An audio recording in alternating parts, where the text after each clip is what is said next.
اتنی محبت کرتی ہو تو چند دن اور رک جاؤ۔ ایس پی بلال کے مطابق 2 دن میں وہ یہ رپورٹ دے دے گا کہ تم وہاں سے فرار ہونے کے بعد روڈ ایکسیڈنٹ میں ماری گئی ہو۔ پھر تم ہر خطرے سے آزاد ہو جاؤ گی۔ وہ اطلاع دے رہا تھا اسے پروفیشنل لہجے میں۔ کیا اس کا دل ایک بار بھی نہ کانپا نیلم ابرار کو مردہ کہتے ہوئے؟ اس کے دل میں سوئی چبھوئی تھی۔ چبھن کا احساس بہت زیادہ تھا۔ نمکین پانی کی دھاریں اور تیزی سے بہنے لگیں۔ ہم مر جائیں گے تو آپ کو کوئی فرق نہیں پڑے گا۔ میجر آس دوبارہ لیپ ٹاپ کے ساتھ مصروف ہو گیا تھا جب نیلم نے افسردہ آواز میں سوال کیا، فار گاڈ سیک لیو می الان، خدا کے واسطے مجھے تنہا چھوڑ دیں۔ وہ دانت پیس کر بولا، ٹھیک ہے، چلے جاتے ہیں۔ جب آپ ہمیں یاد کریں گے نا، تب ہم بھی واپس نہیں آئیں گے۔ اس نے آنسو پوجتے نہ روٹھے انداز میں جواب دیا، جیسے کوئی بچہ لڑائی ہونے پر بولتا ہے، آپ کی نوازش ہوگی۔ وہ چڑ کر بولا تو نیلم مزید ایک لمحہ بھی رکے بغیر کمرے سے نکل گئی۔ سراپا عشق ہوں میں، اب بکھر جاؤں تو بہتر ہے۔ جدھر جاتے ہیں یہ بادل، ادھر جاؤں تو بہتر ہے۔ ٹھہر جاؤں یہ دل کہتا ہے تیرے شہر میں کچھ دن، مگر حالات کہتے ہیں کہ گھر جاؤں تو بہتر ہے۔ دلوں میں فرق آئیں گے، تعلق ٹوٹ جائیں گے، جو دیکھا جو سنا اس سے منکر ہو جاؤں تو بہتر ہے۔ یہاں ہے کون میرا جو مجھے سمجھے گا، فراز میں کوشش کر کے خود ہی سنور جاؤں تو بہتر ہے۔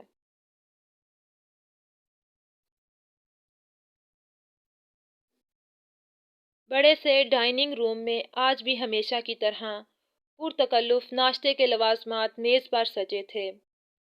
سورج پورے پرتپاک انداز میں آسمان کے سینے میں اکڑا بیٹھا تھا۔ اس کی شعاعیں تن دہی سے نکلتی سنہری رنگ زمین کو منور کر رہی تھیں۔ 11 بجے کے وقت بھی دوپہر کا سا سما تھا۔ حبیب کی اصلیت کھلنے کے بعد منہاج ازدحاق کے لیے آنکھ لگانا ناممکنات میں سے تھا۔ وہ چینی کی پلیٹ میں رکھے آملیٹ کو کانٹے کی مدد سے بس کاٹ رہا تھا۔ سوچے کہیں دور نکل گئی تھی۔ کھانا آج بھی وہ سادہ ہی کھاتا تھا۔ ناشتے میں چیز آملیٹ اس کا پسندیدہ ترین تھا۔ اگر حبیب ISI کا بندہ تھا تو اس کا مطلب شاکر بھی ISI کا ہی ایجنٹ ہے، مگر نہ ہی شاکر سے اس کا رابطہ تھا، نہ ہی حبیب کل سے MS پلازا واپس آیا تھا۔ میورک ناشتے سے مکمل انصاف کرنے میں مصروف تھا۔ فروٹس اور جوس، ان 2 چیزوں کا وہ کثرت سے استعمال کرتا تھا، تبھی بڑھتی عمر کے باوجود وہ چست و توانا تھا۔ سر 2 گارڈز آپ کے لیے ایک اطلاع لے کر آئے ہیں، بہت ضروری ہے۔ کہتے ہیں آپ سے بات کر کے ہی جائیں گے۔ اس کے خاص ملازم نے کھانے کی میز کے کنارے کھڑے ہوتے ہوئے کہا۔ سفید رنگ کی وردی میں ملبوس نوکر کو MS نے ہاتھ کا اشارہ کیا تو وہ فوراً کھسک گیا۔ اسی طرح کا نوکر جو میورک کے پاس کھڑا تھا وہ بھی چلا گیا۔ کیا بات کرنی ہے انہیں؟ منہاج نے پہلا لقمہ منہ میں ڈالتے سنجیدگی سے پوچھا۔ سر کہہ رہے ہیں کہ کسی لڑکی کے متعلق اطلاع دینی ہے۔ وہ تابع داری سے سر جھکائے ہاتھ باندھے کھڑا تھا۔ منہاج کا چلتا منہ پل بھر کو رک گیا تھا، پھر اس نے پانی کا گلاس چڑھاتے نوالا چبائے بغیر ہی نگل لیا اور نیپکن سے ہاتھ صاف کرتا کرسی کھسکا کر کھڑا ہو گیا۔ اس کا رخ اب ڈائننگ روم کی جانب تھا۔ MS نے کبھی کسی گارڈ سے تفصیلی بات نہیں کی تھی۔ اسے ان کے چہرے بھی کم ہی یاد رہتے تھے۔ گارڈز بدلتے رہتے تھے، مرتے رہتے تھے، کبھی اس کے ہاتھوں، کبھی مخالف پارٹی کے ہاتھوں۔ وہ ڈائننگ روم میں داخل ہوا، جہاں گارڈ کی وردی میں ملبوس دو افراد پریشان سے کھڑے تھے۔ ایم ایس آگے بڑھا اور اپنی مخصوص نشست سنبھال لی۔ ہمیشہ کی طرح چوڑے ہو کر ٹانگ پر ٹانگ جمائے بیٹھا تھا۔ بولو، مختصراً بولتے اس نے اجازت دی۔ دونوں گارڈز نے ایک دوسرے کو دیکھا اور پھر ایک کچھ جھجکتے ہوئے سر کو مزید جھکاتے ہوئے بولا، سر، جو لڑکی غلطی سے ہماری کار میں سوار ہو گئی تھی وہ… اس کے بعد وہ اٹک گیا یا دانستہ رک گیا تھا۔ وہ کیا؟ منہاج مضطرب سر دھاڑا۔ سر، اس لڑکی کو ہم نے ایگل کے ساتھ دیکھا ہے۔ دوسرا گارڈ جلدی سے بولا، کیا بکواس کر رہے ہو؟ زخمی شیر کی سی دھاڑ تھی اس کی۔ وہ اپنی نشست چھوڑ کر کھڑا ہو چکا تھا۔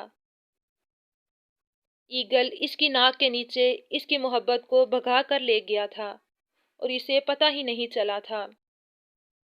وہ بے وقوف بن گیا۔ منہاج اژدہا کو بے وقوف بنا دیا اس نے۔ اس کے پورے جسم میں شرارے دوڑ گئے تھے۔ اس کے تن بدن میں آگ لگ گئی تھی۔ اس وقت اگر ایگل اس کے سامنے ہوتا تو وہ ایک منٹ کی بھی تاخیر کیے بنا اس کے سینے سے دل نکال لیتا۔ سر، ہم سچ کہہ رہے ہیں۔ بہت پیچھا کیا ان کا، مگر وہ بائک پر تھے اور ہم گاڑی میں۔ تبھی ٹریفک میں پھنس گئے اور وہ لوگ نکل گئے، گارڈ نے شرمندہ ہوتے ہوئے کہا۔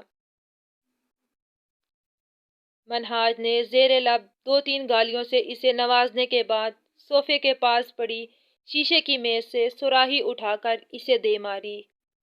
خون کا لاوا ابل کر اس کے ماتھے سے بہنے لگا۔ اس کا پورا منہ اس لال رنگ کے مادے سے سج گیا تھا۔ اس کے ساتھ کھڑا گارڈ کپ کپانے لگا۔ ایم ایس کی دہشت اتنی تھی کہ وہ بڑھ کر اپنے ساتھی کا خون بھی نہ صاف کر سکا۔ اس کا ساتھی لہرا کر زمیں بوس ہوا تھا اور منہاج اسے ایک ٹھوکر رسید کرتا ڈائننگ روم سے نکل گیا تھا۔ وہ تیزی سے چلتا، اپنے کوٹ کا بٹن لگاتا لفٹ کی جانب بڑھ رہا تھا جب پیچھے سے اس کا خاص ملازم بھاگتا ہوا آیا۔ سر، یہ مین گیٹ کے پاس پڑا ملا ہے، اس پر آپ کا نام لکھا ہے۔ اس نے خاکی رنگ کا لفافہ اس کے سامنے کرتے ہوئے کہا۔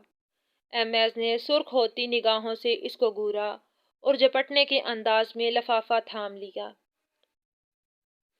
اس نے محسوس کیا لفافے میں کوئی تصویر یا فائل ہے۔ اس نے لفافہ چاک کرنے کے بجائے اس کاغذی لفافے کو آگے سے پھاڑ دیا۔ اندر الٹی تصویر پڑی تھی جس کی بیک پر MAZ لوزر تحریر تھا۔ ان چند الفاظ نے اس کی حالت بگاڑ کر رکھ دی تھی۔ غصے کی شدت سے اس کے دماغ کی رگ پھڑپھڑانے لگی تھی اور رہی کسر تصویر کے پلٹنے اور اس میں موجود ہستیوں کے چہروں نے نکال دی تھی۔ اس نے دانتوں پر دانت اس انداز میں جما رکھے تھے کہ جبڑوں میں موجود باریک باریک نیلی نسیں ابھر پڑی تھیں۔ انس ناشتے کی ٹرے اٹھائے کمرے میں داخل ہوا۔ نیلم شاید گھنٹہ پہلے ہی غسل لے کر نکلی تھی۔ اس نے اپنا وہی عید والا لباس زیب تن کر رکھا تھا۔ ہلکے نم بال شانوں کے اطراف میں بکھرے تھے۔ وہ ٹانگیں دراز کیے بیڈ گراؤنڈ سے ٹیک لگائے بیٹھی تھی۔ اس کے بال اتنے دراز تھے کہ وہ اس کی کمر سے لٹکتے بیڈ پر بھی بکھرے پڑے تھے۔ نیٹ کا دوپٹہ دونوں شانوں پر ترتیب دے کر رکھا گیا تھا۔ نیلم، ناشتہ کر لیں۔ اس نے ٹرے میز پر رکھتے اسے مخاطب کیا، مگر جواب ندارد۔ نیلم، انس نے پھر پکارا۔ میجر آس نے اسے بھیجا تھا۔ نہیں کھانا ہمیں، لے جائیں اسے۔ وہ سیدھی ہوتی گلا پھاڑ کر چلائی، انگلی سے ٹیبل پر پڑی ٹرے کی جانب اشارہ کیا۔ انس حیران سا اس کی بدتمیزی برداشت کرنے لگا۔ سنائی نہیں دے رہا آپ کو؟ وہ پھر اپنی پوری قوت لگا کر چیخی تو انس کو اس کا دماغی توازن بگڑا محسوس ہوا۔ کیا ہوا؟ میجر آس جلدی سے کمرے میں داخل ہوا، جہاں بیڈ پر بیٹھی لڑکی غیظ و غضب کی تصویر بنی ہوئی تھی، جبکہ کچھ فاصلے پر پڑی میز کے پاس کھڑا انس حیران سا تھا۔ نیلم ابرار مر گئی ہے اور کچھ نہیں ہوا، وہ سابقہ انداز میں ہی چلائی تھی۔ انس غصہ ضبط کرتا باہر نکل گیا۔ پاگل، وہ زیر لب بڑبڑایا۔ میجر آس نے رحم بڑی نظروں سے روتی ہوئی لڑکی کو دیکھا۔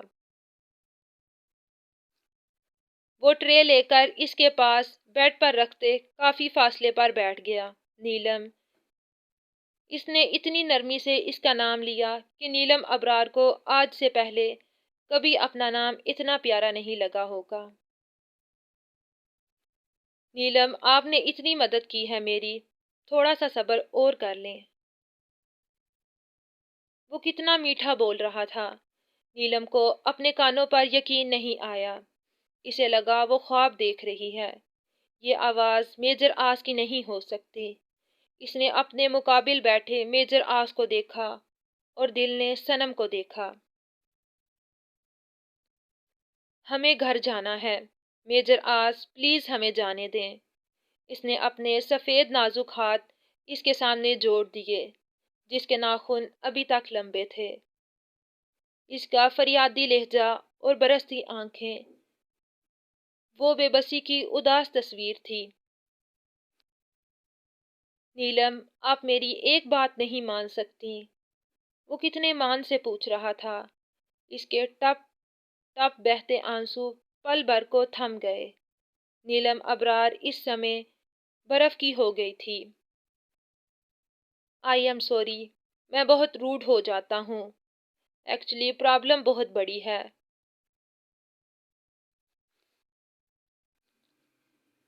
ساری فرسٹریشن آپ پر نکال دی۔ Really sorry for that. Please رونا بند کریں اور اچھے بچوں کی طرح ناشتہ کریں۔ ہری اپ۔ وہ اسے صفائی پیش کر رہا تھا، اپنے رویے کی معافی مانگ رہا تھا۔ نیلم بے ہوش ہو جانے کے قریب تھی۔ اب میں اپنے ہاتھوں سے نہیں کھلا سکتا۔ اس کو بے حس و حرکت سن بیٹھے دیکھ کر میجر آس ہلکے سے مسکراتے بولا، کیا تھا یہ شخص؟ کتنے روپ، کتنے انداز تھے اس کے۔ وہ چکرا کر رہ گئی تھی۔ چلیں کھائیں۔ آس نے ٹرے مزید اس کے قریب کھسکا دی۔ نیلم نے ایک نظر ٹرے میں موجود بریڈ کے پیسز، چائے اور آملیٹ کو دیکھا اور دوسری نظر میجر آس پر ڈالی۔ اس نے آبرو کے اشارے سے کھانے کو کہا تو نیلم اس کے اس انداز پر نہ چاہتے ہوئے بھی مسکرا دی۔ ویسے تو ہمیں چیز آملیٹ پسند ہے، مگر پیاز والا بھی کھا لیتے ہیں، اس نے بریڈ پر آملیٹ رکھتے کہا۔ سوری، مجھے چیز بنانا نہیں آتا۔ وہی ہلکی سی مسکراہٹ۔ اوہ، تو یہ ناشتہ آپ نے بنایا ہے؟ اس نے حیرت سے پوچھا۔ نوالا ابھی تک ہاتھ میں تھا۔ میجر آس نے سر ہلایا۔ ایک تو وہ ویسے ہی دل کے تار چھیڑتا رہتا تھا، ابھی تو گویا ساز بجانے کا پورا قصد کر رکھا تھا اس نے۔ آپ کو کوکنگ کس نے سکھائی؟ وہ اب مزے سے کھاتے اس کو باتوں میں مصروف کرنے لگی۔ وہ بھی فرصت سے بیٹھا تھا شاید۔ زندگی نے۔ نیلم نے اس کے چہرے کی جانب دیکھا۔ اس کا سر جھکا تھا۔ بیڈ شیٹ کے ڈیزائن پر انگلی پھیر رہا تھا وہ۔ زندگی کب کچھ سکھاتی ہے؟ وہ اس کی بات کا مذاق اڑاتے بولی۔ زندگی سے بڑا کوئی استاد نہیں۔ یہ کیا کیا نہیں سکھاتی انسان کو۔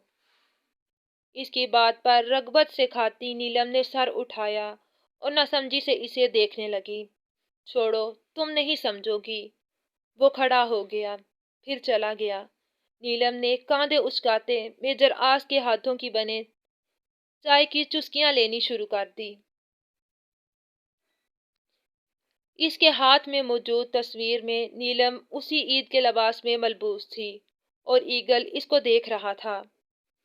دونوں کے چہرے تقریباً بالشت بھر کے فاصلے پر ہوں گے۔ پکچر بہت زوم کر کے لی گئی تھی۔ تم نے اچھا نہیں کیا ایگل، اس نے دانت پیستے خود کلامی کے انداز میں کہا۔ تم بچ نہیں سکو گے۔ اب دیکھو میں تمہارے ساتھ کیا کرتا ہوں۔ اس نے تصویر کو دو ٹکڑے کر دیا، جس سے نیلم اور ایگل کے چہرے الگ الگ ہو گئے۔ اس نے لفٹ میں قدم رکھا، اس کا خاص ملازم بھی ساتھ ہو لیا۔ اس نے سیل فون نکالتے اس پر تیزی سے میسج ٹائپ کیا۔ میورک، ایگل کو فارم ہاؤس پر بلاؤ، اٹس ارجنٹ۔ پیغام پہنچ چکا تھا۔ اس نے سیل فون کوٹ کی پاکٹ میں رکھا اور دونوں ہاتھ پینٹ کی پاکٹس میں ڈال کر کھڑا ہو گیا۔ دونوں پیروں میں 2 بالشت کا فاصلہ تھا اور چہرہ بالکل سیدھا، گردن اکڑ سے تنی پڑی تھی۔ میں تمہیں بتاؤں گا کہ لوزر کون ہے۔ اس کے لب ہلے تھے۔ پتہ نہیں ایسا کون سا کام پڑ گیا ہے جو میورک نے اتنی ایمرجنسی میں بلایا ہے۔ اس نے رکشے سے اترتے سوچا۔ وہ اپنے مخصوص حلیے میں موجود فارم ہاؤس کی جانب بڑھنے لگا۔ عجیب و غریب اندازے لگاتے وہ فارم ہاؤس کے اندر داخل ہو چکا تھا۔ لان میں خاموشی ہی خاموشی تھی۔ تمام گارڈز دروازے کے آگے چکر کاٹ رہے تھے۔ نہ ہی کوئی اسلحے کا ٹرک وہاں کھڑا تھا اور نہ ہی کوئی منشیات کا۔ وسیع رقبے پر پھیلی ہری بھری گھاس کے سوا کچھ نظر نہ آ رہا تھا۔ دور سے پارکنگ میں کھڑی پراڈو اور جیپ نظر آئی تھی فقط۔ اسے کسی گڑبڑ کا احساس ہونے لگا۔ پسٹل اور چاقو اس کے پاس موجود تھے، مگر وہ ان کا استعمال نہیں کر سکتا تھا۔ Hi eagle, my dear enemy, eagle میرے پیارے دشمن۔ یہ آواز تو ایگل اچھے سے پہچانتا تھا۔ وہ جو مین گیٹ کی طرف منہ کر کے کھڑا تھا فوراً پلٹا۔ ایم ایس فارم ہاؤس کے دروازے سے کچھ آگے ماربل کی ٹائلز پر کھڑا تھا۔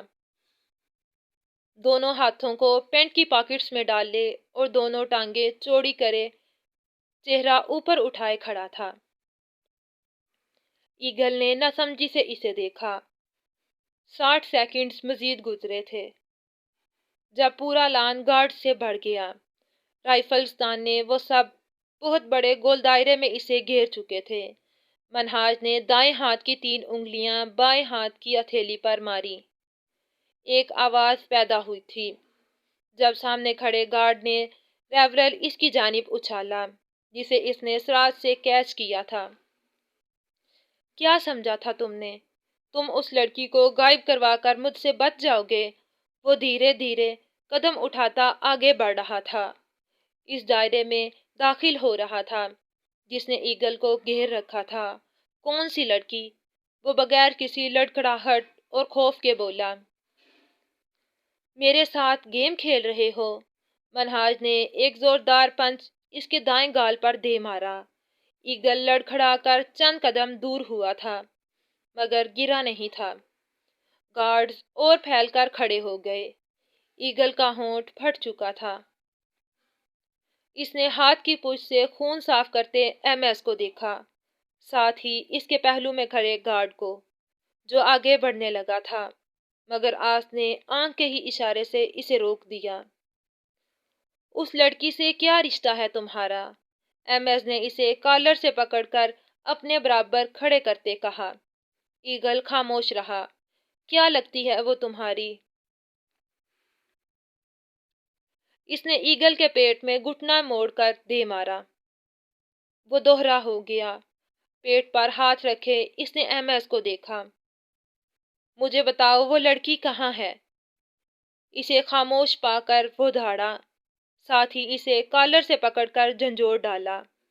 میں نہیں جانتا اس لڑکی کو۔ وہ منہ سے بہتے خون کو کوہنی سے رگڑتے بولا۔ جھوٹ مت بولو۔ ایمز نے اسے زمین پر دھکا دے کر پیٹ پر بوٹ مارا۔ ایک نہیں، دو نہیں، بار بار۔ مگر وہ خاموش تھا۔ چہرے پر درد کے تاثرات تھے، مگر منہ سے ایک آہ نہیں نکلی تھی۔ میں تمہاری جان لے لوں گا، بتا دو لڑکی کہاں ہے؟ اس نے زمین پر اکڑوں بیٹھتے ایگل کو گردن سے دبوچ لیا۔ بتاؤ۔ وہ اس کی گردن کو پوری قوت سے دبوچ کر بولا۔ ایگل نے اس کا ہاتھ اپنی گردن سے ہٹانے کی کوشش کی، مگر ناکام رہا۔ اس کی گرفت میں وحشیانہ پن آ چکا تھا۔ مجھے وہ لڑکی چاہیے ہے ایگل۔ اس نے ریورل اس کے سینے پر مارا، پھر اس کی میگزین والی سائیڈ اس کی گردن کے ابھار میں 3-4 بار ماری۔ مجھے نہیں پتا اس لڑکی کا۔ وہ سانس لینے میں دشواری محسوس کر رہا تھا۔ سینے پر بہت زخم آئے تھے، پہلے ہی حرب سے نبض آزمائی میں۔